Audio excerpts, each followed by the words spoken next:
مشهور مثل كريستيانو. الكل يحلم بهذا، لكن القليل من يعرف الثمن.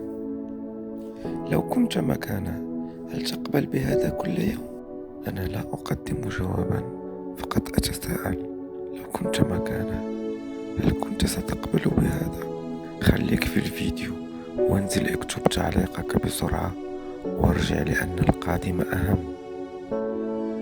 وهنا كان يمكن للكل أن ينتهي.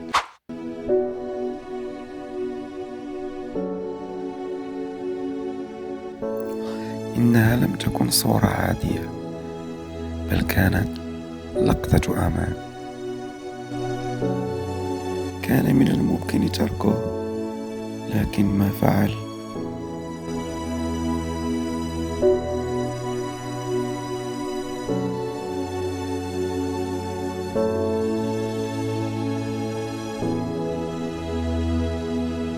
لو كنت مكانه، هل كنت ستفعل نفس الشيء؟